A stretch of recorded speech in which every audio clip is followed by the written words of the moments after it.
A very good morning to you all and welcome to Views People and News this Saturday, the 11th of January 2025. My name is Judith Atim. And today we are discussing strategic planning for fixing Kampala City. I know we've talked a lot about Kampala City and the planning issues and so many things. But certainly this is an ongoing concern for many people.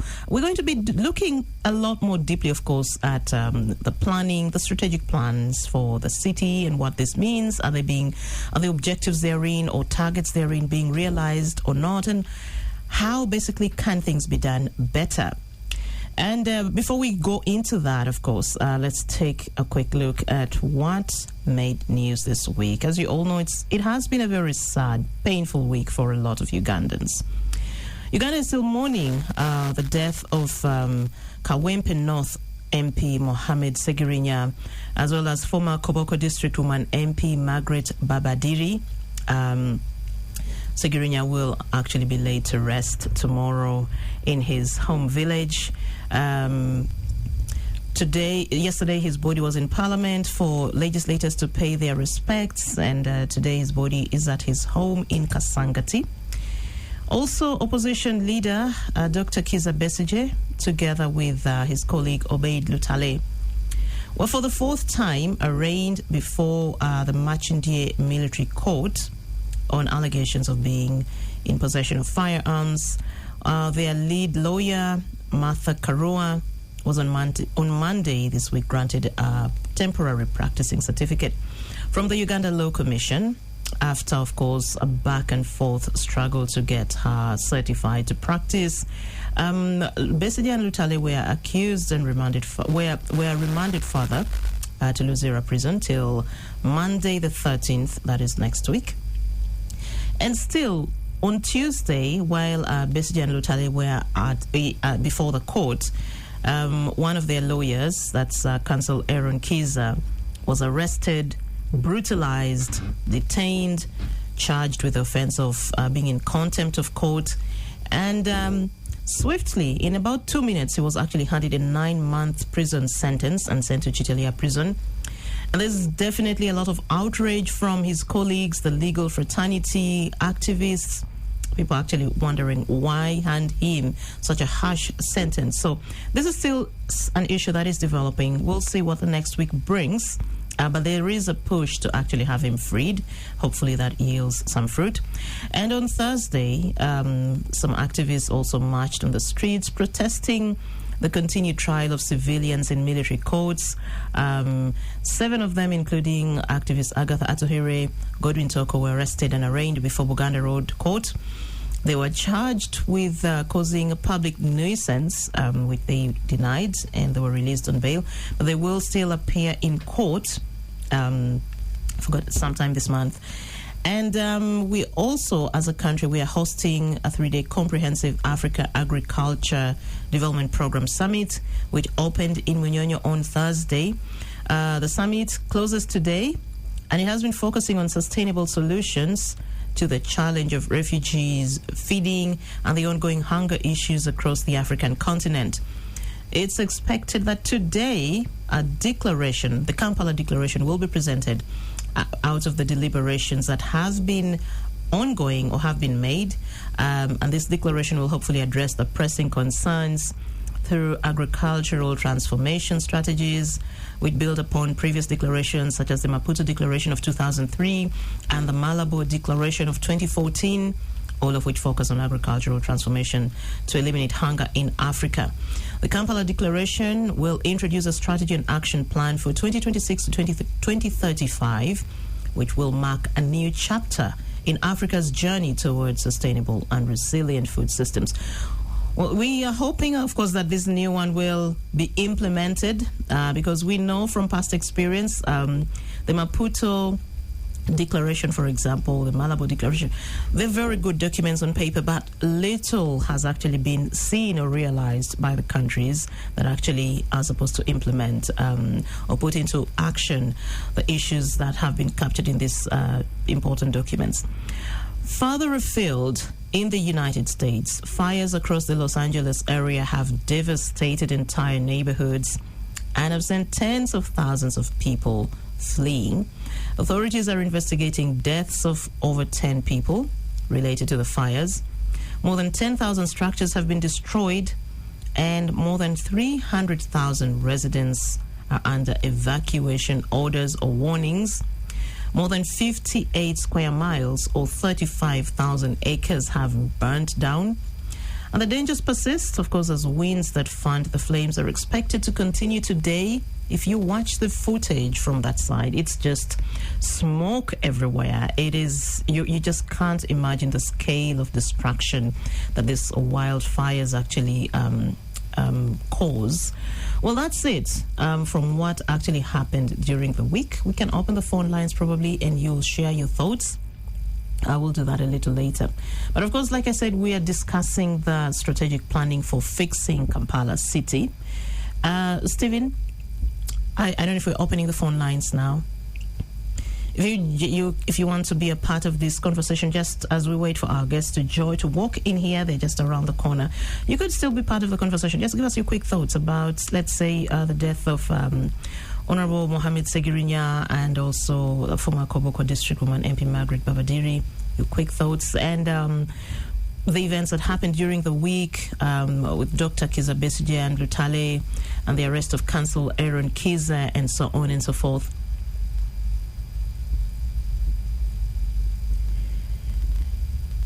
But in the meantime, as we open the phone lines, we want to look at the issues that, of course, continue to bedevil planning and moving forward of Kampala City, whether this is infrastructural, political, strategic, financial, public health, environment issues, transport, trade, and business order. There are definitely so many things that happen in the city that a lot of city dwellers and Ugandans generally want to see fixed and done right. People want a healthy, livable city. Phone lines are open. Hello.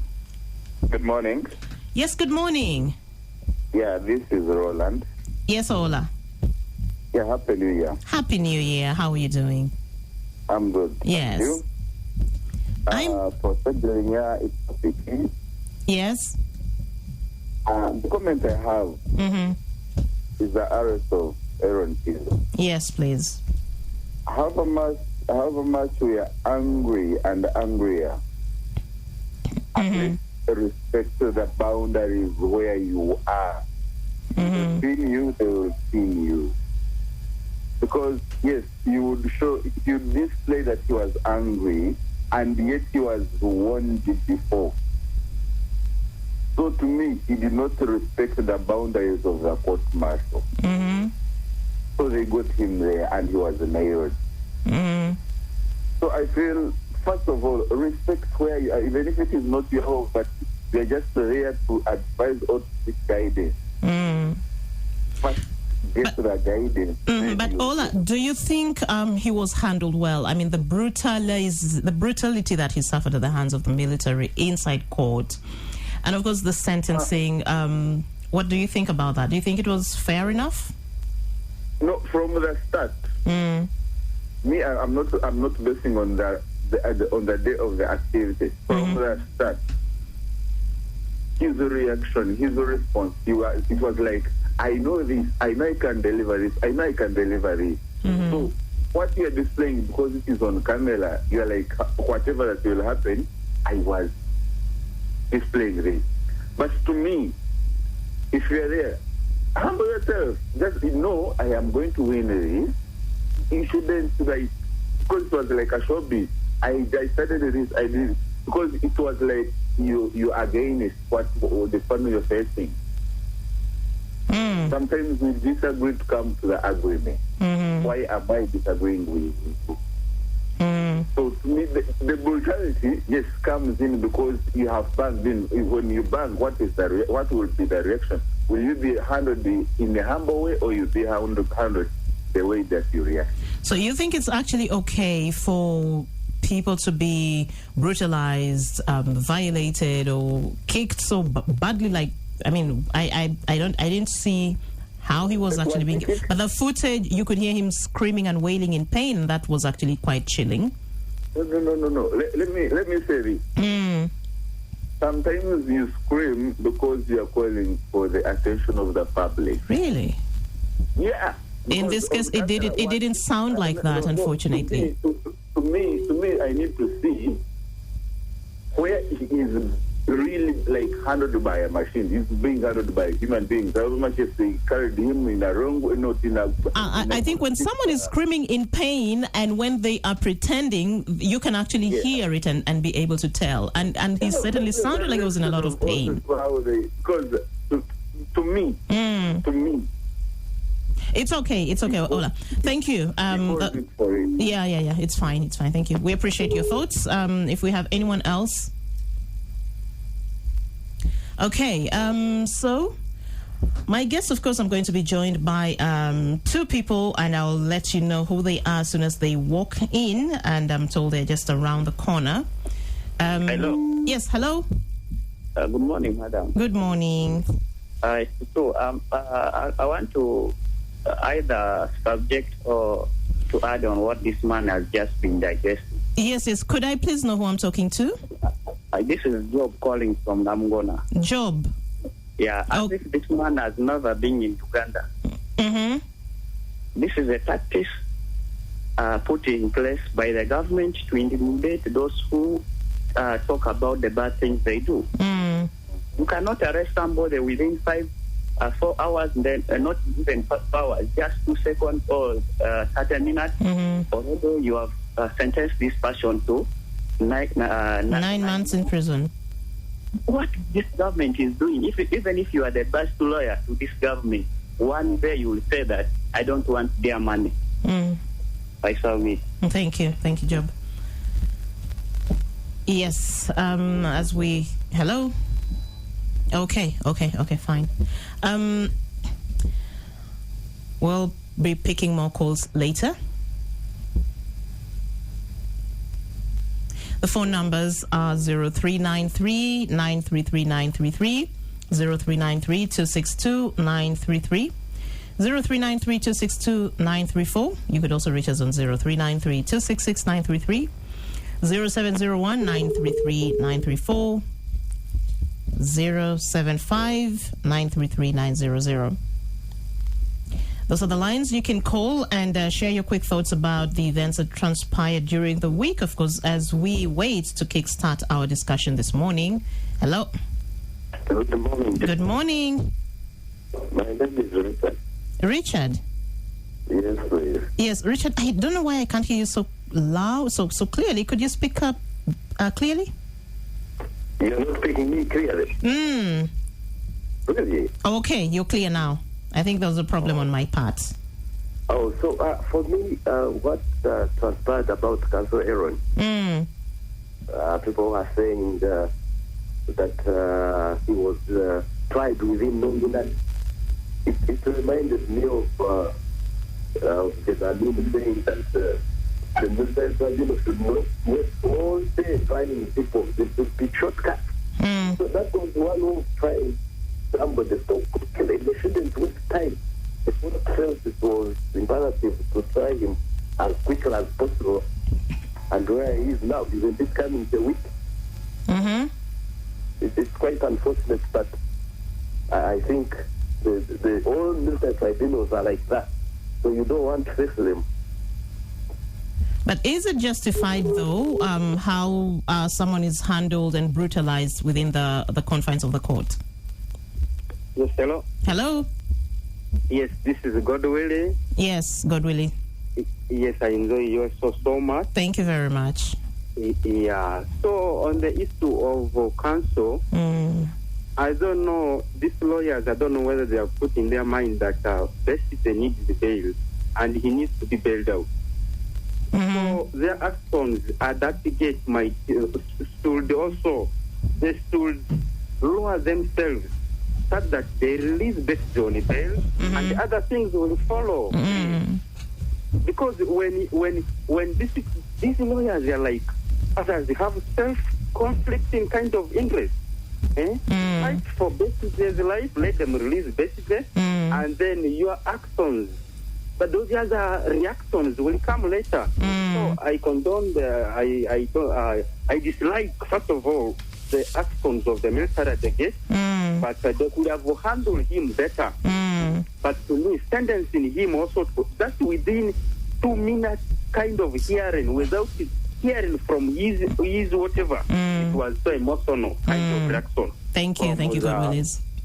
Yes. So, and then on the issue of Segrinya, I mourn with the family. May his soul rest in eternal peace. And thank you so much. Thank you, God Willis. And one more? Yes, one more caller, and then yes. I would like to respond to someone who say that we are using. This is the government of Uganda. Is this Richard again? This is Roland. Yes, Roland. I would like to define for him the case, the concept of court, which was the case they took him against. It is occurs when someone disobeys or shows the disrespect. The guy was disrespecting. You mean Council Aaron was disrespecting court? Yes, because he banged. That is, he was yelling. So meaning he was against the court. So I'm saying and then why are these guys in the court martial? In security, there is that sensitive part which, these guys deserve to be in the court martial. We should not come outside and judge publicly or judge because we are not in the security system. How much you oppose the government? Assume you are the one who say, and these things are happening to your government. What will you do? Will you fold your arms? So are you saying, though, that the way he was treated or handled was okay? Hello? Oh, okay. Yes, we lost Roland. Yes, good morning. Good morning, madam. My name is Edward. Yes, Edward. From Kansanga. Thank you for calling. It's my first time to be on air on radio. Thank you very much.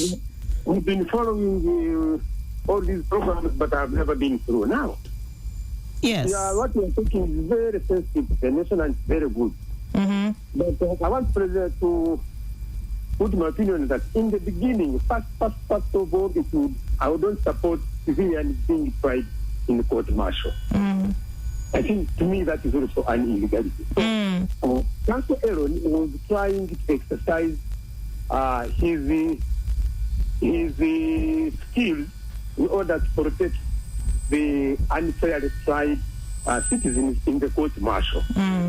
But I believe, I think the court martial, the soldiers took the context out of hand, and they thought, maybe they believe that whoever comes there is a military man, is armed, is trained like them. For us, we are civilians, so when we are taken there, it is actually an illegality. So there is no basis as why those people should be appearing in that court martial. So the baseline is the civilians should not be in the court martial. And when we are there, they should know the boundaries between civilians and the military or the serving military people who are actually supposed to be in that court. So, when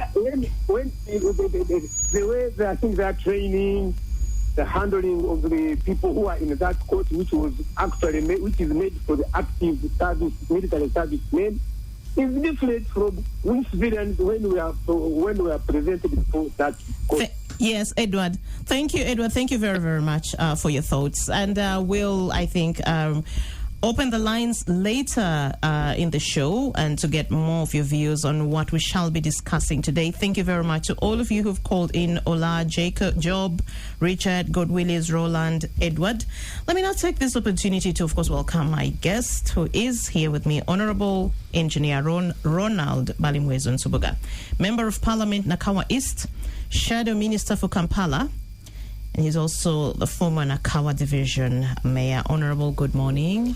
Good morning, my sister. How are you? I'm fine, thank you. Good to have you on the show. I'm so blessed to be on this platform, and I want to take the opportunity to appreciate the starters of this program, but also the proprietor.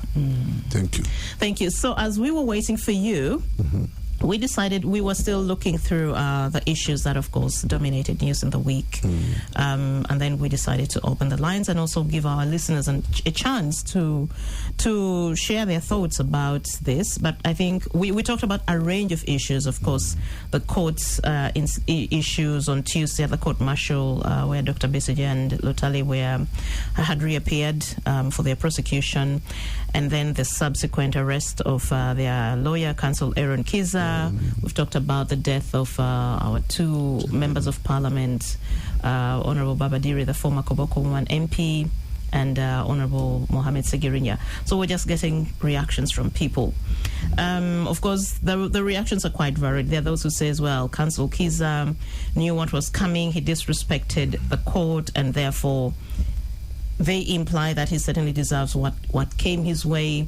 But there are also those who say, no, this was not right. Yes, he disrespected court, but it is still, he didn't deserve what happened to him. The brutality and the harsh sentence of 9 months in prison. Some say they don't support the trial of civilians in the court-martial, which is actually, I think, an issue that a lot of Ugandans are rallying around. Your quick thoughts, Honorable. Yeah, I think we are going to have many of such, in that we have begun the political year. We expect government to use the military court more often than before, and therefore we must prepare ourselves for the best, because I know that for the best, for the worst, for the best. Oh, okay. Yes, for the best, because I know we shall also have to go back and reorganize ourselves, because when someone, there is a Uganda saying, I don't know whether you know it. You translate it for me and for those who are like me, yeah, because, who may not understand. We have, on a cow, we have the head. And at the same time, we have the legs of the cow. You get the point. So both of you, when someone cooks all lost the head, it will give some smell, that aroma. But when someone does for you the head, then you will come and get the hooves and roast the hooves, and both of you will have almost a similar smell, similar aroma. So it's a counterfight. Yeah. So, but it wasn't. It's not really good that government is taking that option. We need to organize our people so that we can go into politics and clean politics. This is a political fight, and we know that the court is not supposed to align the civilians in the courts of military according to the law, but they have done that. Even what the judge did was not proper, because I am told that the law is clear. For someone who disrespects court must be sentenced for a maximum of 30 days. And they may have done it in hunger, but I think we shall see. Okay, so let's take a break for now. Well, we should be taking a break right now, but I think Stephen has just stepped out briefly. But we need to take a break, and then we return with our focus, which is the strategic planning for fixing Kampala City. And I'm sure there's a lot that you will have to share from, your position as Shadow Minister for Kampala, and also as someone who was in the division. You certainly understand a lot of the physical, all these issues that we're talking about, whether it's technical, political, and so on, that actually hold back progress for our city. VPN returns after the break. Welcome back from the break. It's 9:41 a.m. and this is VPN. Now we are talking about the strategic planning for fixing Kampala City, and my other guest has just joined us. That's Engineer David Luyimbazi Sali, who is a consultant, and he's the immediate former Deputy Executive Director at KCCA. Engineer, good morning and welcome to the show. Thank you so much. Good morning, listeners. What has your morning been like so far? Well, less stressed nowadays than I used to be when I was in employment. I have more time to myself. So. The grass is greener where you are? Well, there's a lot of introspection. You look back at times and you're able to see what went wrong, what didn't work out, and I'm in a better space. Perhaps we could actually start with your introspection. Looking back, what are you seeing now? What are the conversations you're having within yourself in regards to the issues at KCCA? Well, I found you talking about the strategic plan. Yes. Well, strategic plan is an intention of what wishes you have for the city to be, where you want to take it. And it was a 5-year plan that was launched, I think, in October 2020. And the financial outlay was about 7 trillion Uganda shillings. That's about 1.4 trillion shillings every financial year. We were barely getting about 300 billion every financial year to be able to deliver that strategic plan. So if the financial resources do not match with the intentions, you cannot achieve those wishes you want on the city. Of course, we need to recognize that government runs on a deficit budget. We don't run a balanced budget or surplus budget. So basically every aspect of government, every ministry of government is actually affected by lack of financial resources. So, yes, we had a strategic plan, but the overall outlook of the country affected our ability to deliver that strategic plan. Then, of course, the other issue is what kind of staff do you have to deliver that strategic plan? That's a key thing. If you're going for a war, the level of professionalism and ability of your soldiers determine whether you win the war or not. So we often don't look at what kind of staff do we have. When you look at the top layer of KCCA, it's from, I think, deputy director upwards that are contract staff. All the other staff, the underbelly, from managers downwards, are permanent and pensionable. So they don't have like performance contracts. So now, but again, these are the frontline soldiers that deliver the war. Now, depending on the quality of those staff, your ability to deliver will be affected by them. And of course, they can also outweight you because most of the contracted staff have 3-year contracts. P&P staff are unlimited up to retirement of 60 years. So, depending on how the kind of staff you have, your ability to deliver will be affected. So you think these short-term contracts that staff get makes them unable to perform within the duration of their contracts? Or what else? Absolutely, because you're unable to weed out non-performing staff. So ideally, what would you prefer? 1-year contracts, shorter-term contracts? No, let them have 3-year contracts. Let everyone be on contracts, so that you can be able to, as a leader. That's the thing where the new management is coming in has to look at. You should be able to weed out the non-performing staff. You can be able to weed them out so that you can be able to retain those that perform. However, you get stuck with non-performing staff, and many of them, of course, there's also politics that comes into it. These politics comes into play into your delivery framework. So there are the things you have to balance. So with inadequate budgets, a professional, the kind of staff you have to deliver the program, who you don't have control over, you're constrained as a leader, in one way or the other. Then, of course, the issues of leadership, the politics in the organization. You have the elected leadership at City Hall, the councillors, who you report to. You have the mainstream leadership of ministers, so, and all of them have contradicting inclinations in terms of ideology.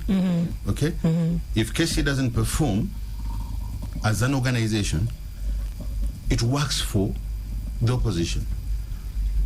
So those contradictions affect how you perform. So those are things that we need to align. We need to depoliticize service delivery. Now, the politicization of service delivery also affects how the if we have poor roads, it does not distinguish between political ideologies. If we have flooding, it doesn't distinguish. That's why I love this man, Honorable Balimwezo. When it comes to work, there was no political inclination. It was getting the job done. He just wanted to get the job done. And we did work well together. But there's some people in there who think, there's politics in service delivery, which is a problem. Now it ends up affecting the common man, the man who's most hit by the inadequacies of the city. So those are the kind of things. I think those are the underlying key things that actually drag down the organization. Thank you. So I want us to go back to October 2018 when the then very first Deputy Executive Director, Jennifer Musisi, was still in office. But that's the time she was already resigning. And in her resignation, of course, she cited a number of inadequacies and competing interests. In her own words, in quotes, one of the main challenges has been to reconcile the competing interests between political perspectives or decisions and strategic plans. I think it still lends credence to what you're saying. Policies, regulations, and work plans of the KCCA technical team. That was what a paragraph from her resignation letter, which took effect on 15th December 2018. After Musisi, of course, Engineer Andrew Chitaka was then appointed as the acting ED, up to a position he held till June 2020. Then the president appointed you as deputy ED, together with Ms. Dorothy Hisaka as substantive ED. And then in September last year, of course, the president relieved you and your boss, as well as the Director for Public Health and Environment, Dr. Daniel Okello, of your duties after the Chitezi. Do you have to give us a history lesson? We are going for the benefit of. I know it makes me uncomfortable. I wouldn't like to sit somewhere where I'm being read these kinds of things. But we just need this background for the benefit of our listeners, and also to enrich the conversation. We need to know where we're coming from. Yeah. And of course, we're going past this as well, as you'll hear later. Frank Russo, of course, was the Director of Legal Affairs, took position in acting capacity for 100 days. Everything else happened. I know there was a court case, and you people are out on bail. And just recently, as recent as 2 weeks ago, the president announces that I'm appointing these two other people to now steer the KCCA. That's Sharif Abuzeki and Benon Kigenyi. And they've officially assumed office. They took oath a few days ago. But we know also that Kampala, since the enactment of the Kampala Capital City Act, has had 4 cabinet ministers. We've had Frank Tumwebaze, Betty Kamya, Betty Amongi, Minsa Kabanda. And all these have had troubled legacies. They've had problems. They've had troubled relationships with the political wing and at City Hall. You were talking about depoliticizing service delivery. You are a technical person. Honorable Balimwezo, you are a politician. When Engineer Limbazi talks about depoliticizing service delivery, how have you basically managed to actually balance your politics and actually the need to deliver for your people in Nakawa? Thank you so much, my sister. One, I am the Member of Parliament representing Nakawa East constituency in the Parliament of Uganda. I am the Shadow Minister for Kampala, but I also double as the chairperson for the City Roads Committee. I was recently elected by a team of many people to chair the committee for road maintenance. I want to appreciate the previous speaker, the former ED, who doesn't know that it is an opportunity for him to defend himself before the eyes of the people. But I wouldn't like so much to go into that. But I sympathize with him and his former boss, because to me, everyone was liable, including the president himself, for what happened. Because these people, for the last 7 years, have been aligning waste management as an urgent priority. Solid waste management, and Chitez was one of them, most critical ones. decommissioning of Chitezi. For the last 7 years, it was appearing in the priorities. But the people responsible for appropriation did not see it fit. And therefore, if it collapsed and killed people, if I don't give you this mic, you as a host, you will not be able to perform well because you have no mic. And therefore, the person responsible should be implicated. But to go back to your question, first and foremost, a strategic plan is a management tool that is set to enhance service delivery. I am aware that when you go to countries like Rwanda, recently I took a team of mayors, a team of engineers, a team of members of parliament, politicians, to Rwanda to benchmark. And one of the questions that they did ask me when I was applying to go and take the team was that we learned from you. Why do you want to come and learn from us? They did not end there, but they also requested us to pay $20,000 for us to go and benchmark. How many were you again? We are about 18. 18 key stakeholders. The engineers of KCCA, the town clerks of KCCA, the political leaders, including the Office of the Lord Mayor, the members of parliament, and the mayors, including the town clerks. And when we visited, we actually made a report for them to consider and implement. One of the key issues that he spoke about was the contract performance. In Rwanda, if you don't score 70%, you cannot get any job anymore. They terminate your contract. So that is one of the things, before I do tell you what I was doing, one of the critical things that we should aim at. For me, I have been able to perform as a mayor because I set up an inclusive division task force.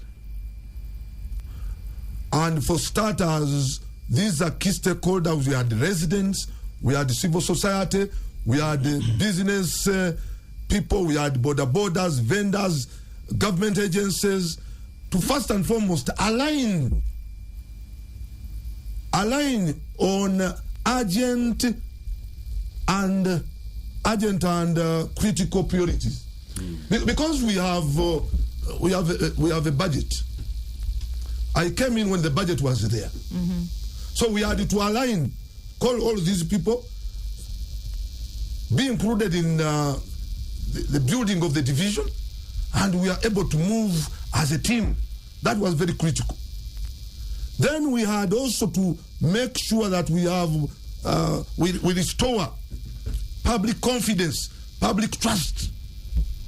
And I used to call them balazars, open forums, to discuss with the residents on what they want to see their division look like.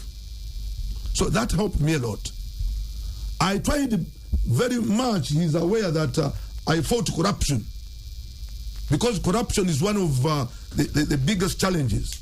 Then I started addressing critical issues. When I saw that garbage was one of the most critical challenges of the city. You get the point? I went and I studied garbage management, so that I can be able to monitor. Because one of my roles is to monitor. The roles of these EDs is basically to implement strategies, programs, and policies made by council.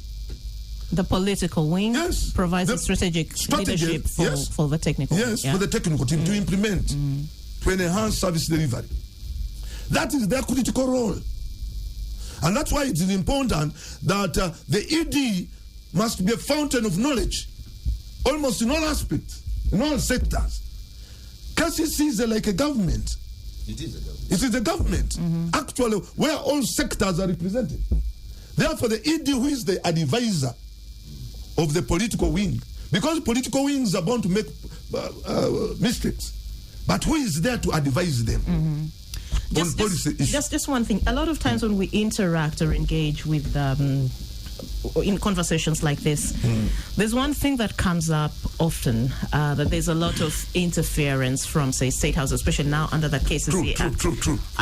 From State House. He will not be able to speak about that. And that's why I wanted you, as a politician, what has your experience been like, and just how pervasive is this kind of interference, and what does this interference even look like? Sure, we have very many power centers at KCC, very many, and actually you find that he will have no stake in giving out a contract. You get the point?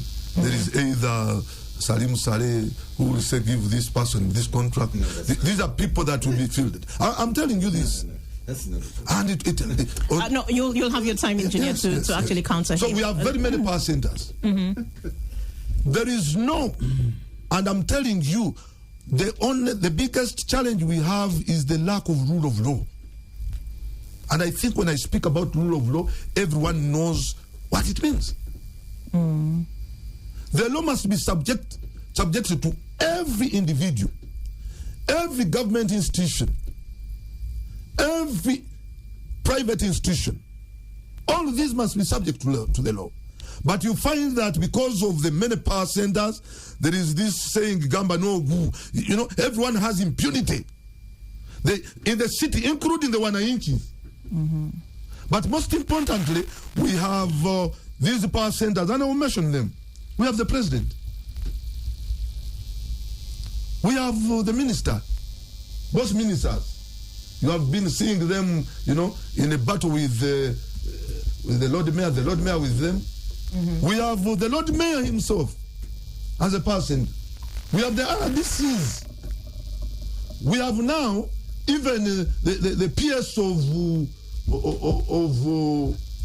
public service. You remember during now? He almost terminated. He terminated the services of the directors. And she was alleging that there is a lot of corruption. So we have very many persons, the mayors, all these have an effect to service delivery, believe me.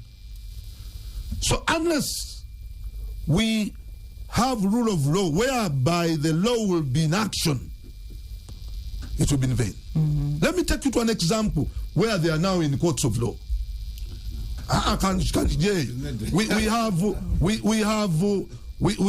We had many ministers from Kajeje.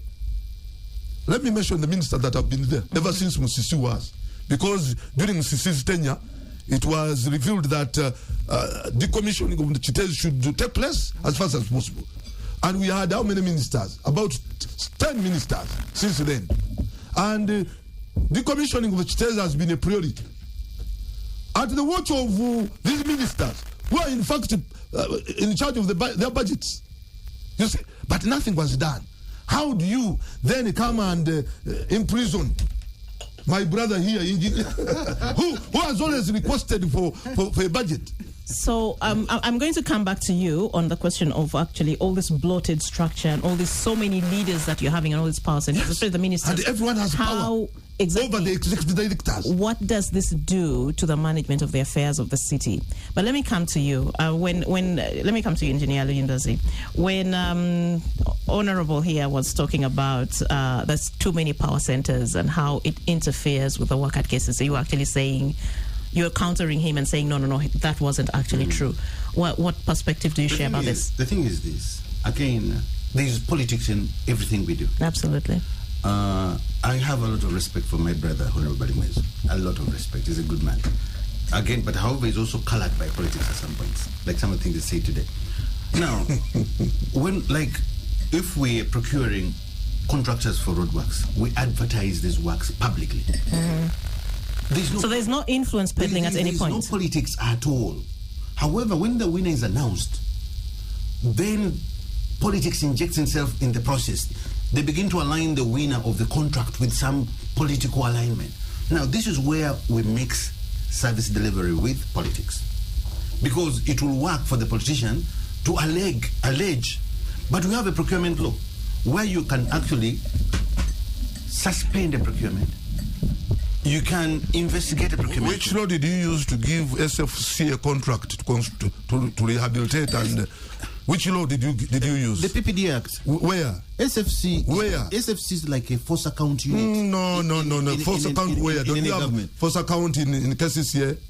We do, but we have limitations in terms of capability. That was done in the era. We had limitations in capability. Okay. So you can see the coloring of the delivery with the politics. People in Kampala are suffering from poor road conditions, okay? Flooding.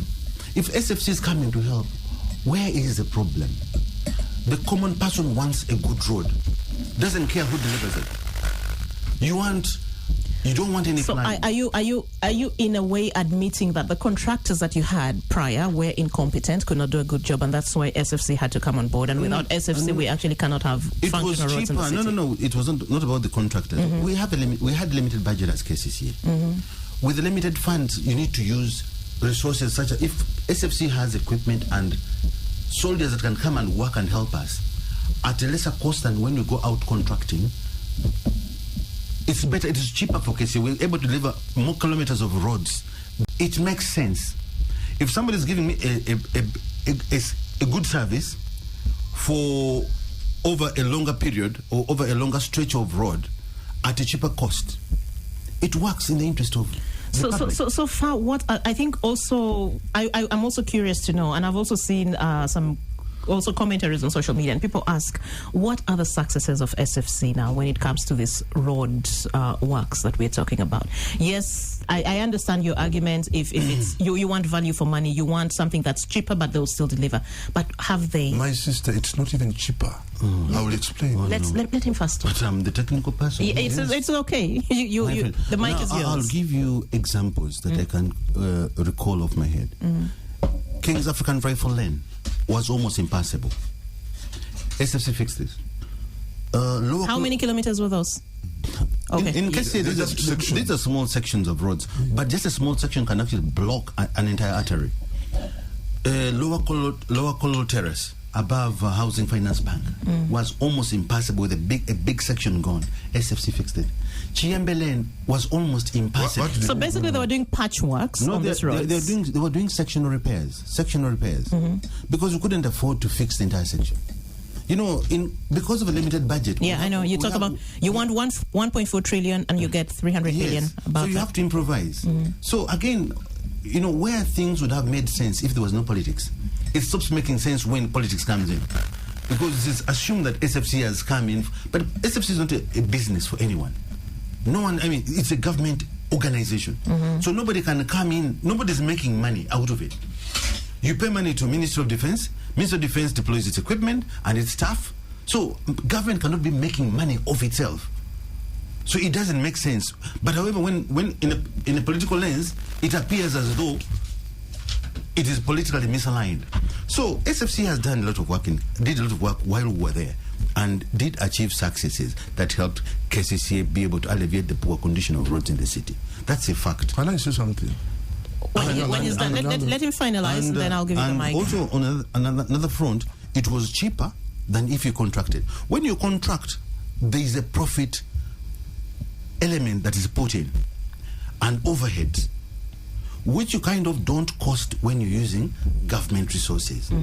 So it is cheaper when you use SFC or our own internal equipment. Although there are also challenges when we use our own internal equipment, because when there are breakdowns in terms of the equipment, you go through a procurement process that causes further delays. You have prolonged delivery of works because of our bureaucracies as government, other than when you do a private sector-led approach. Because if you contract Honorable Mwezo, he will just pick out of the pocket and buy a carburetor, buy a shock absorber. Yet for me, in government, I have to go through a procurement process to replace those elements of any equipment that's broken down. So in terms of the efficiency, the private sector is more efficient. But in terms of cost, it appears cheaper when you use government. However, you don't look at the inconvenience cost you cause into the public through delayed delivery of services. Okay. Honorable Balimuza, before you come in, I still have one more question for engineer here. Earlier, when you started your submission, you talked about the need to depoliticize service delivery. And when you were talking about that, you were looking at the politics at the lower level, I think. Are you saying at higher levels, there's actually not... You've not experienced that during your time, and this is not something that actually affects operations or the running of the affairs of KCCA? You know, the challenge is, Kampala is a very political environment. Very, very highly political. And politically toxic. In that, when we were procuring these contracts under the African Development Bank, we actually saved about 700 billion shillings compared to the initial estimate. However, once we signed the contracts, we were accused of inflating costs. In that they said the estimates we made were higher than what the market was actually dictating. However, we procured the lowest responsive bidders. So you saved about 700 million? Billion. Hey, no. And then did you deploy those resources perhaps elsewhere? They're being deployed. They're being deployed as we speak to deliver more roads for the city. However, the political lens through which that was looked at, if we were thieves as we were accused of, it was easier to steal the 700 billion and go away. Why would we save it? Why would we save it to deliver more roads for the city? However, the political environment, we spent about 6 months defending ourselves. Now, rather than concentrating on how we utilize the savings, we were defending ourselves in council. And you imagine the experts are before council. Instead of being on the roads, ensuring the roads are delivered well, you're in the council explaining. So that contradiction creates challenges. As management, you're curtailed. Instead, you even lose focus on the key issues because now your attention is put to trying to enlighten and also justify what you've done. So we should know that these potholes in Kampala, this flooding in Kampala is not political. It does not target political affiliations. It targets everyone. Everyone is crying in Kampala.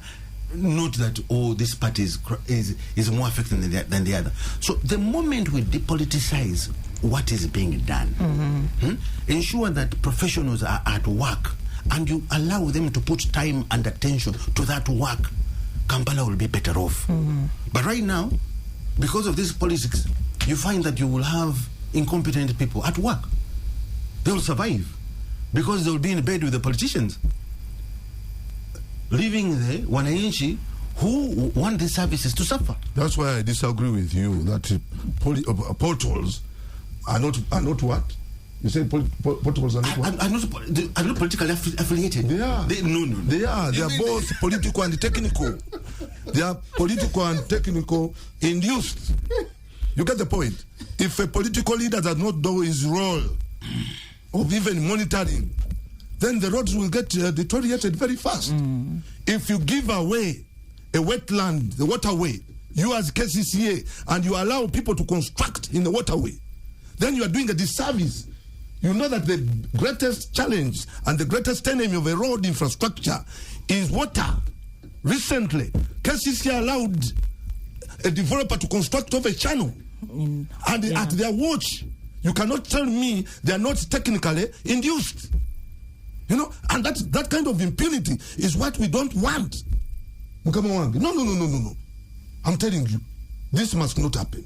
So politics is at all levels, including the president. I'm telling you, that's the reason that the president came out and said, the Lord Mayor, means that what is that? What does it mean when you are actually the fountain of honor? Such words should not be. When you say about the savings, I would agree with you that we have incompetent engineers, because how do you tell me that you can save 720 billion out of how much? Out of what? Out of 1 trillion? 1.2 trillion. 1.2 trillion. You save 750. What does it mean? It is not. It is over how much? What percent? When you have when the actual cost is 1.2, the budget is 1.2, and you are able to save 700. That means the project is 500 something. How can that happen when there are no cartels between our contractors and our engineers? So I want to be clear on this, that we need competent engineers, that is true. We need engineers that can do better estimates. Because actually what happens is that our own engineer will give estimates, which will be a basis for the contractor. Are we together? To do his what? His estimate. And eventually, he must not exceed. Or if he exceeds, we can even negotiate. But there is a road where where the cost was double. How can you explain that? Where the cost was double that of the contractor. How can you explain that? So actually, we need to set out our priorities, right? If we are to deal critically with the city, we must work as a team. The power centers that we are talking about have not helped us to work as a team. Otherwise, we wouldn't have such fights in the city. We wouldn't. If we are working as a team. Before he comes in, you will come in. But I also have this question, and you will respond to both our concerns. One thing, the issue of the politics and the power centers aside, one challenge that I think everyone has talked about over and over again is the gross corruption at KCCA at so many points, whether it's at the section of plan approvals, and that also goes to the issue of giving away wetlands and so on, because if someone is clearly doing their job and there's no corruption or let's say intimidation at that stage and people know what they're supposed to do, we wouldn't actually be seeing these irregularities. When you look back at your time, and I'm not saying this is something that started during your time, KCCA has had its troubles right from the 80s, or even from Independence Day, I would say. So every time new people come in, you're basically inheriting a culture. It's basically a culture that has been created, and it's a culture that needs to be dismantled. What did you experience during your time in KCC when it comes to corruption? Because I've had conversations with people in KCC who've been on this show before, and they admit and say, yes, we are aware that this is a pervasive problem that we have to deal with. Before I even touch on that subject, I want to first touch the issue of Honorable Balima, that you mentioned that the savings we realized was a result of incompetence of the engineers. When you tender out works, when you get the lowest or the cheapest bidder and give him work, it's a double-edged sword. The reason these contractors are even performing poorly and slowly, because they cut costs to the bone. If it was up to me, I would rather hire somebody who I'm going to give a cushion of some good profit, and he gives me good performance. He doesn't spend 4 years on the road when he would have done the work in 2 years. We are forced to get stuck with cheap but almost incapable contractors to deliver the services. So it's a double-edged sword. I didn't put it all engineers, you put it, but particularly that one who made the engineer's estimate. No, but look at also the contractor who's putting in a bad bid and having to suffer with a contract that he cannot perform. But you had to review. Many of these contractors cannot even subcontract work to local contractors because their rates are so far down. Then are they still contracted? Are they still contracted even with all these issues that you're citing? Yeah, absolutely. They have to deliver because now they've given us performance securities, which we shall cash if they fail. So but we have the evaluation team. Their companies are forced to fork in money and they incur losses. Okay? So this is a double-edged sword. It appears that it may appear as though somebody underestimated, but look at the contractor who's put in a bad bid and is suffering losses, but losses at the cost of the country because it's going to deliver late, deliver work so slowly. You pass on that on one particular road, which I'll not mention today, where the contractor cannot even water the road to suppress dust. Mention it. I'm not going to mention that. Is all the Port Bell Road. Yes, I'm not going to mention it. Yes. But these are things that we are facing, crisis. The contractor cannot afford to do anything because this price is so bad. But you have an evaluation team. Yeah, but the evaluation team cannot interrogate. Which can actually say I'm giving the highest bidder. It cannot. Let me tell you something. They'll spend more time with the Inspector General of Government's office explaining why they went to highest bidder. They'll probably be prosecuted in court for causing financial loss.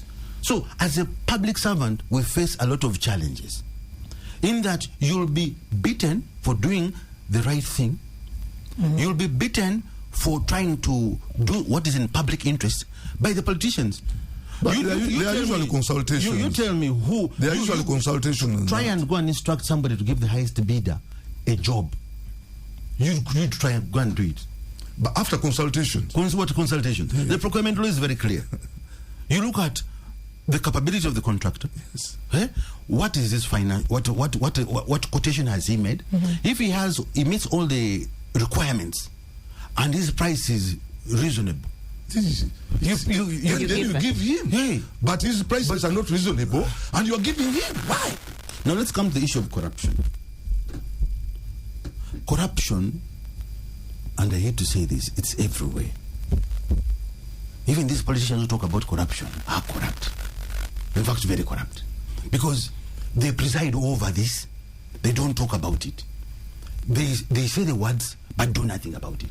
Sure. Including myself? Including myself? No. Let him find out. I've always written letters to him. He has asked letters you, of corruption is he corrupt? Have you had any... No, he can tell you the number of letters I've written to him on issues of corruption. Honorable Mwezi is an exception. Okay. You leave him. Thank you for setting me free. I don't want a battle here on radio. No, he's not a battle. But he's not corrupt. He's not corrupt. That's one thing for a fact. So this corruption is everywhere, including people who sing about it, and it affects service. That's why he said, if everyone had a contract in that city hall, okay, a contract that limits their, in case you fail to perform or you're found to be involved in suspicious activities, you can be let off. It can save that institution a lot. No, a lot of this corruption is inherited, as you say. Mm-hmm. You're inheriting years of corrupt workers, and you can't do anything about it. They won't perform, they won't deliver, but you have a performance contract yourself. So these are the challenges that affect management. The issue of wetlands. The invasion of wetlands has been happening for a long period of time. The reason we have floods in the city is because all the wetlands are being given away. Why? Because perceptively it appears as though it is a free land. So with the rural-urban migration, people coming into Kampala often find a safe place to go in wetlands. Now try evicting them. During the Non-Aligned Movement Summit, we did evict people out of wetlands because they are the major cause of flooding in the city. Because now what's supposed to be a sponge to absorb water is now covered by developments. We did evict, and the people who were against us evicting those encroachers were politicians. Why? Because they're looking at, when I talk about corruption, it's about money corruption, political corruption. They're looking at people settling in wetlands as voters who keep them in office. So these challenges come to affect service delivery. Stephen is telling me that it's time for us to take a break, but you've not yet exhausted your point. I don't know if you mind. When we return, you can actually pick it up from there. I'll still give you the microphone once again. This is VPN. We'll be Welcome back. It's 10:25 a.m. and this is still VPN. We are talking about strategic planning for fixing Kampala City. And my name is Judith Atim. My guests are Honorable Engineer Ronald Balimwezo Nsubuga. The Member of Parliament for Nakawa East is also the Shadow Minister for Kampala, and he's a former Mayor for Nakawa Division. I'm also honored to have Engineer David Luimbazi Sali, who is currently in private practice as a consultant, and is the immediate former Deputy Executive Director at KCCA. Before we went to the break, Engineer Luimbazi, you were talking about, I had posed to you the question of corruption, and you were talking about economic corruption, but also political corruption and its manifestations, and how that also impedes the progress within the city. No, the political corruption. And this is what I want to clarify. Honorable Balimwezo is not a financially corrupt man who seeks direct cash investments. But he's politically corrupt. In the essence that he's trying to protect the common man. However, by so doing, he's trying to promote illegalities and also destroying the city's ecosystem. Now, all the people who are settling in wetlands, settling in drainage catchments, okay, in essence affect the city. In that, what's supposed to be a cushion, a sponge that's supposed to absorb the water when there is runoff, whenever it rains, the rains don't find that catchment available. What happens? Kampala loses on average $100 million every year as a result of flood-related damage. That's the economic cost. However, because the politicians are looking at people who are settling in wetlands as voters, as vulnerable people, that's a cost Kampala must incur. The flooding, whenever it rains and floods in the city and traffic cannot move, that's a price we are paying for accommodating what I'm calling political corruption. It does not appear like a direct cash transaction, but implicitly there is a cash transaction because we are maintaining the politician in office. To stay in office, getting his salary and whatever benefits that come along with it, he has to accommodate those inconveniences that eventually make the city have a bad outlook. So these are things we must be able to contend with. Unfortunately, we're not helped by even our other sister agencies. When I was, as I told you, during the Nine movement on that, the drainage channel that goes through Gaba, the Gaba drainage.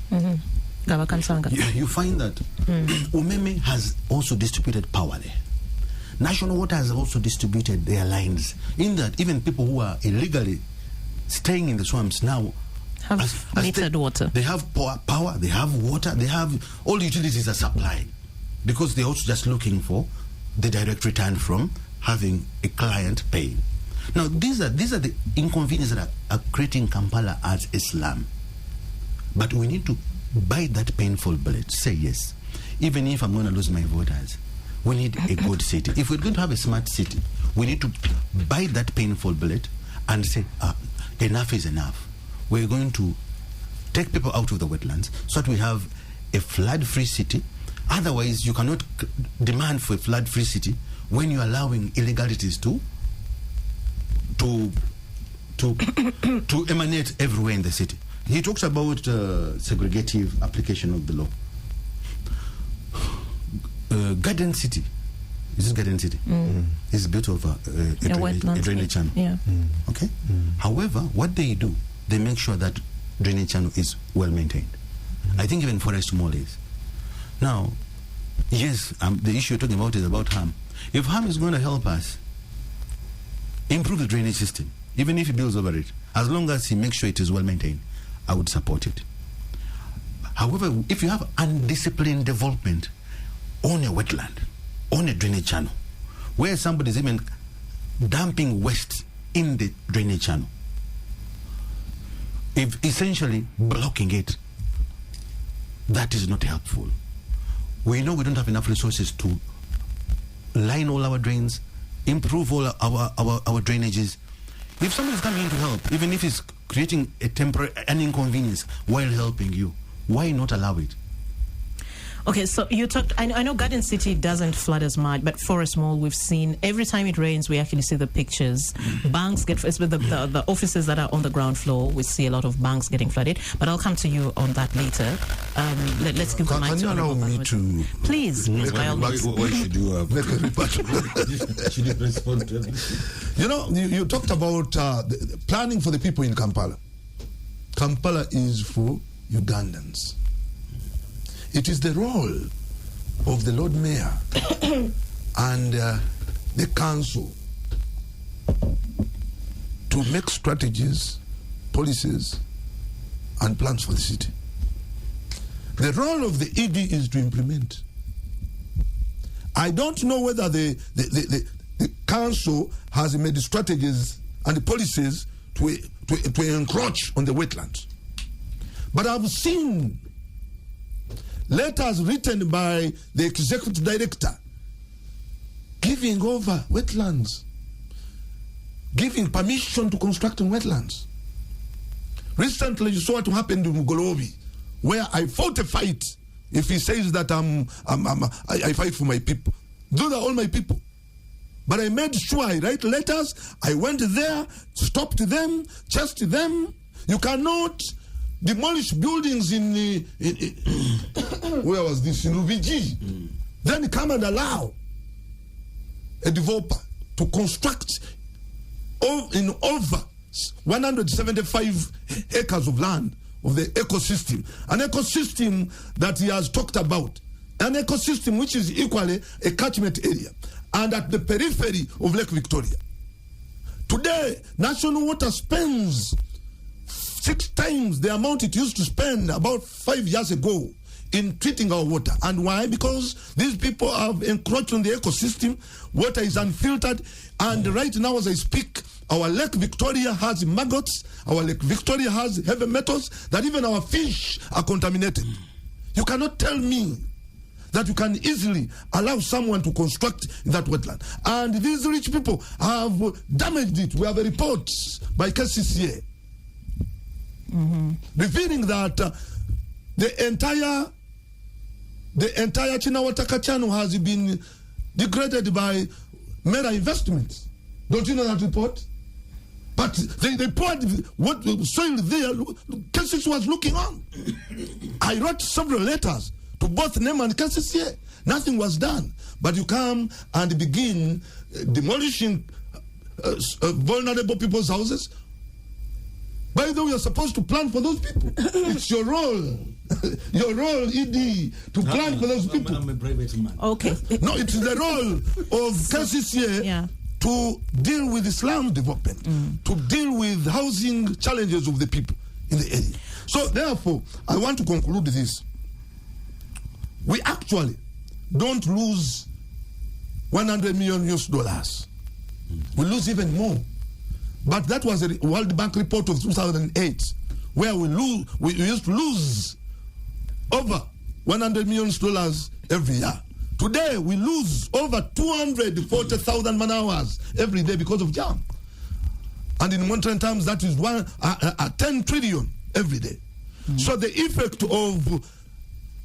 effect of encroaching on wetland is far much bigger than what we are benefiting. And that's the reason that I requested, let those people in Bugolobi stop. If we are to pay them, let us compensate them, but not destroy that ecosystem that is very vital to even our Lake Victoria. So, Engineer Balim, saying thank you, Honorable Balimezo, Engineer Limbazi. I know you want to respond to Ronald here, but I want to, the issue of the growth of the cropping up of slums in almost all parts of the city. I know that comes with planning challenges and so on, and these are illegal settlements, like you rightly put it. However, these are also human beings who are coming from wherever, due to economic pressures mostly, to actually try to eke a living and have some kind of normalcy in their lives. In most cases, if you walk along this railway line and go all the way to Luzira, you'll find these other people who are doing odd jobs for the factories around and so on. And they're really trying their best to survive. What is the alternative? I know you say, okay, illegal settlements should not be entertained, and Uganda seems to be quite soft in terms of in doing this. But at the end of the day, these are human beings. In developing the city, what's the alternative plan for these kinds of people? Because clearly raising down their structures, evicting them, proves counterproductive at all times. We see this happening over and over again. But and ideally, there should be some kind of thought into what alternatives are there for these people. You know, this is a frustration I used to have when I was at City Hall, whereby the public expectation is so high, yet the tolerance for things that are illegal is also so high. People fly to Dubai and praise Dubai. You go to Rwanda and praise Kigali. These kind of things are not allowed in those cities, whereby anyone would come and do anything in the city, destroying the ecosystem and costing the country a lot of money. That damage, it's good, it's talking about more than $200 million that is being lost every financial year. That damage, that avoidable damage, is what keeps the country behind. That's what keeps us lagging behind. We cannot demand for a modern city, a smart city, when we're entertaining things that keep us as a degraded city. We just cannot. Honorable Mwezu talked about the developer in Bogolobi, and it's good I know about that development. Now, the beauty of it, if you have these people who are building their slums or their dilapidated structures in the wetlands, they don't have a compensating drainage master plan being implemented. That developer, as far as I'm aware, he was supposed to implement a drainage master plan so that his development does not affect or cause flooding in the area. That was the first action he was supposed to take, as a compensating effect for the degradation is going to cause by developing in the wetland. Again, these are things that we inherited. They're not things that we created. I'm aware. Hey, the plots were carved out, titles given, and people given rights to develop. Land de-gazetted as a wetland? It was de-gazetted as a wetland. Okay? So this was something. Imagine. So, however, what we demanded, make sure you implement mitigating measures so that your development does not inconvenience this surrounding people who have already developed there, whereby your development causes flooding. Now, so he's meeting a high cost to develop there. It's something I would not also desire, in that the wetland serves a particular purpose, but he's implementing some mitigating measures. However, if you go to these other illegal developers, they just degrade the drainage catchment. They degrade the wetland itself. They just develop with nothing to compensate for the actions the damaging actions they're implementing. So this is where we have a problem. Honorable Mwezu is attacking the people who are implementing mitigating measures. Where? Have you gone there? They began planning, madam, before even implementing I was the first person to stop them. I was the first one. No. Yes, I went before you. That's my area. I have letters that I've written. No, I did not write letters, but I stopped you. Okay. So regardless of the approaches, I think the good thing is you both took action to actually mitigate the and crisis. recently I took more action because you had given them a go-ahead. Commendable. Yes. I have a letter giving them permission. You giving them permission. They don't bring that. Now, we'll come to this issue of council implementing policies. I mean, issuing policies that the technical wing should implement. Now, that's where the biggest contradiction is. Council can issue a policy that is not supported by funding to ensure that policy is sustainable. It's Minister of Finance that has the purse strings and Parliament. They determine what budgets we're going to get. It's no good issuing a policy with no supporting funding framework to ensure that policy can be implemented. Okay, but Engineer, beyond the appropriation from the government, what other alternative cash inflows does KCCA get? Grants? Of course, the idea would be, of course, grants. There would be bonds we do own a lot of land that actually can be used, securitized, and be used to raise financing. But of course, there are limitations. Minister of Finance put a caveat on that any bond issuance which can be used to raise financing for the city has to go through Ministry of Finance. So kind of we're curtailed. But again, we should, I think, look more at public-private partnerships, whereby private investors come and invest in developments that have cash flow streams or revenue streams, which can be used to pay back the investment done by private investors. Otherwise, the way we stand with a limited budget, KCC is hamstrung to make tangible progress regarding improving the state of affairs in the city. Let me correct this impression. Just allow me correct this impression. So I want us... Allow me correct this impression. Okay, gentlemen. You say the policy... Gentlemen, I'm giving you 2 minutes to wrap up, and then we look at the master plan itself and have a conversation around that. Just a minute, and then 1 minute. The last thing I was saying, Honorable Minister talked about the lake being polluted as a result of encroachment on the wetlands. But that's not what the problem is. The problem is the industries that we have in the city. Now, this industry is supposed to discharge pre-treated effluent into the lake, but because of profit and of course negligence in terms of monitoring, untreated effluent is released in the lake, which now has toxified the lake. That's where the problem is, not about the encroachers in the water. The encroachers, when you encroach on an ecosystem that is supposed to filter water that goes to the lake, then you are doing a disservice. Garbage itself has terrible components. It has methane, it has leachate. When this leachate goes to the lake untreated, it's a menace. So you cannot tell me that the people that have encroached on the wetland do not affect the quality of water in the lake. The impact of the industry is much higher. Much higher. By the way, I have made clear investigation that some of them have wastewater treatment plants, and I've been personally going to see and investigate whether actually they have them. Some majority of them at the periphery have. I don't know whether KCC has ever made that straight. Okay. But I want to caution him on a policy issue. He said that KCC, the political leaders make policies that actually cannot be implemented. But he is paid as ED to advise KCCA Council. And he's also supported with directors that are knowledgeable in every policy that is being made.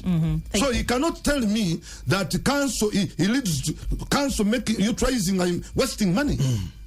Because the policy takes a lot of money. No, you're going to have this back and forth. I'll give you the chance later, but I want us to look at the strategic plan for Kampala, which comes to an end this year. In 2019, the Lord Mayor, of course, provided this strategic direction for the city.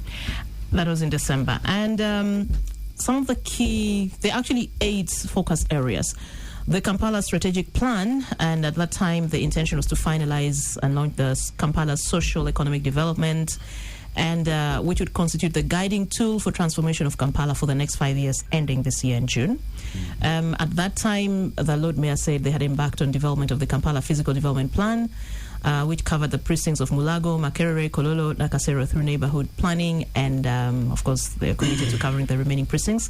There was also the Kampala street lighting master plan, and at that time he said KCC had secured a grant of 800,000 euros from the French Development Agency. It was 88 million euros. 88? Yeah. Not 800,000. No. 88 million euros, okay. Of course, the plan was to install 35,000 smart street poles with a 75% off-grid solar, 25% on-grid model. Then there was the Kampala drainage master plan, and you've been talking a lot actually about this issue of drainage and so on. Under that, the implementation for the Kampala drainage master plan was estimated to cost $208 million, about 774 billion shillings. Of course, he said the lasting solution to city floods in the city would be the construction and upgrade of primary channels that drain Kampala, Nachivubo, Lubiji, Nalukolongo, Nakamiro, Kalidubi, Mayanja North, and so on, Chinamataka, Kansanga, Gaba. Then the other, number 4, was affordable and reliable workspaces in the city, and the focus was to construct common user facilities like modern markets, parks, parking towers, public toilets, recreation facilities, and green belts. Paving of roads, that was number 5. At that time, there was 2,100 kilometers of roads in the city. Okay. That's the coverage of the city in total. But at that time, only 608 kilometers were paved. The plan was to have all that paved. Number 6 was solid waste management and recycling. That was a priority for KCCA to ensure healthy environment in Kampala by collecting garbage, maintaining drainage channels, and the priority was to develop the land in Dundu into a recycling plant, and also to enhance capacity by procuring at least 5 garbage trucks every financial year. Ordinances. A number of ordinances were passed, including closed-circuit television ordinance, street parking, preservation of historical buildings and monuments, green infrastructure, reorganization and licensing of street vending ordinance, recruitment, training and operations of law enforcement officers, naming of streets and roads, and an ordinance to regulate taxi and border operations in the city. Last but not least, that's number 8, was infrastructure, the need to construct modern toilet facilities in the city, and commencement of construction of 3 modern toilet blocks. New Kasubi Market, Kaboa, Namuongo will start soon. That was at that time. I think in Namuongo, nothing has yet been done. Engineer Luimbazi, I'll go back to you. In the time within which this master plan has been in effect, that's 2020 to 2025 June, I think that's when it expires. How do you gauge the performance of KCCA? When I read this, I don't want to give my opinion. Yeah. Yes. You don't have to give your opinion anyway, because I mean it's obvious that the delivery of that strategic plan has been almost less than satisfactory. Why? Primarily inadequate funding. Then the other issues, having policies and other not supported by adequate funding frameworks. Now look at that drainage master plan. Now to implement that drainage master plan, you need to resettle the people who have illegally settled in these areas in the channel reserves. Many times the cost of resettling those people is even much higher than the cost of developing the channel. Many of our development partners have been pulled out because of that challenge. Because one of the policy initiatives is that nobody should be made worse off by funding from, for example, the World Bank or African Development. Yeah. So even if they find you that you've illegally settled on a wetland or in a channel reserve, you must be compensated. And government doesn't have the money to do that. That's why I was saying that these illegalities we're doing are affecting how government can perform. Lubiji, we're developing Lubiji channel and I think Nakamiru. 900 meters had to be left out because of illegal settlers, who now even appealed with the support of my political cousins here. They were guided, they stopped the project, and 900 meters were undone. Now they're having to be done through another program. So these are the challenges we face. So that drainage master plan is being defeated by some of the actions or the tolerance we are having for illegal activities in the city. The street lighting master plan also, I think, costing about 88 million euros.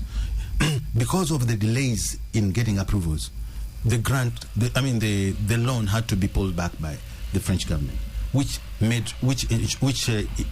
effect meant that that project not be delivered. So in essence, many of the plans we have are defeated by the fact that the policies, the politics in the city.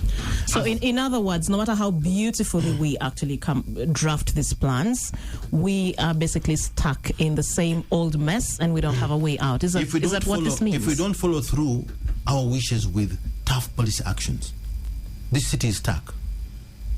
It is stuck. If you're going to have to compensate people at a cost much higher than the cost of developing, government is borrowing $100 million. Meanwhile, spending $100 million also resettling people who are also stopping the project from progressing. You tell me where it makes sense. It doesn't make sense. That's how we get stuck. Engineer Balimweza. Yeah, I do appreciate. Uganda is very good at making plans, very beautiful plans. We are very good at that, and we have engineers that can actually do the planning and implement. Unfortunately, most of these plans are given out to consultants, external consultants who don't know actually the context. The context. They don't know the challenges of the people. And they make plans on paper, plans that are theoretical. That is a very big problem. But also it's important that government realizes that Kampala, capital city, is the face of Uganda. The capital city of Uganda, the economic hub of this country. We generate over 60%, over, I'm talking about over, it can be even 70% to the GDP, national GDP. But we only get back less than 0.02%. You cannot run a city with that little money. So we have good policies, we may have good policies, we might have good plans, but when you get little money to implement these, it's a problem. But most importantly, it's lack of rule of law. We have seen countries with limited funds, but making things happen. Rwanda is one example. Went to Rwanda, they have limited money, limited resources, but they have done their roads. When you talk about, when you go to Rwanda, a new road, we are told a new road, and Rwanda is endowed with hills. But they told us a new road is at 4 billion Uganda shillings.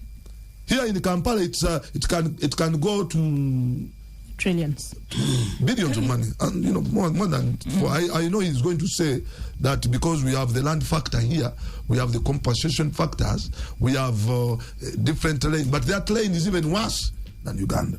But lack of commitment and lack of rule of law, where everyone has impunity, where we have power centers that will say, give this contract to these people. President Museveni says, give SFC. But we have SFC workers being paid by government under the consolidated fund. You cannot relate them to a contractor who pays them a salary, who pays workers a salary. You have SFC using KCC equipment, and you tell me the cost is low. No, that's wrong.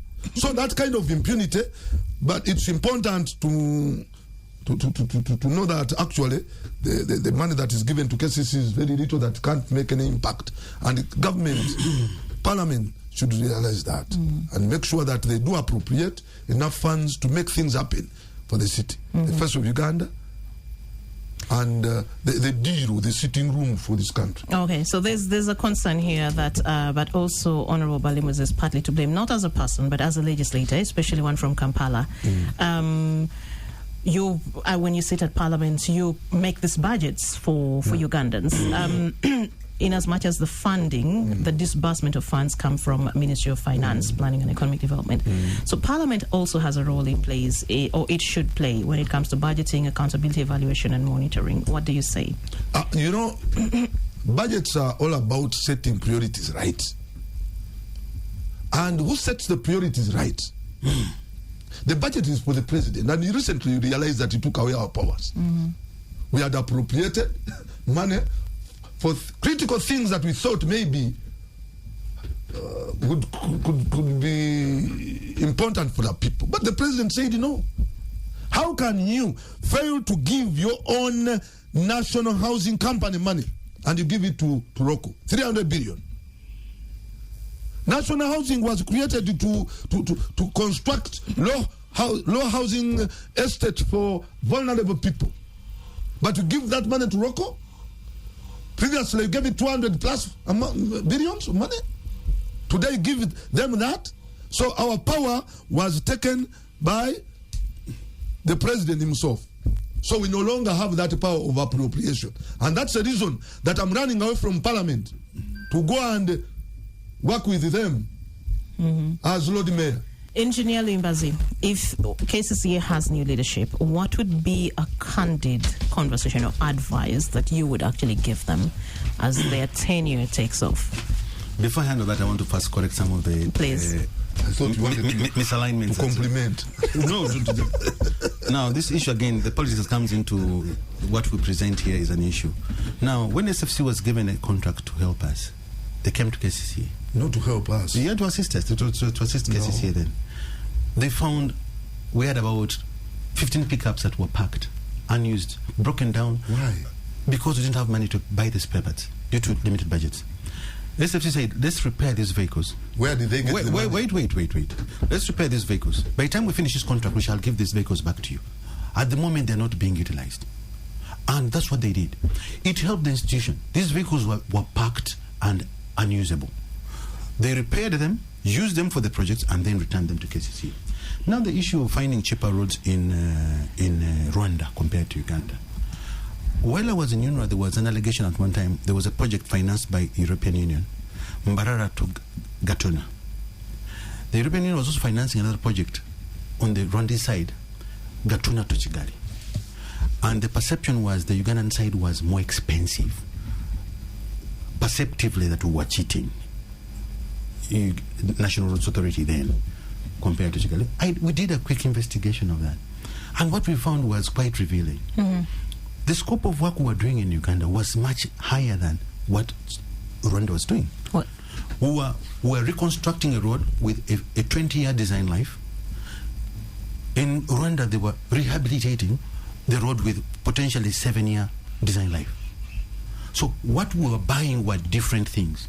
The disparity in cost was explainable by the interventions they're doing. Now, that's why I say, if you use a political lens to look at things and look at them superficially, you'll come to a conclusion that does not serve. We are talking of roads of let me come to the issue. The same scope. No, it's you have street lighting. We're running out of time, Honorable Balimweso. You have covered drains.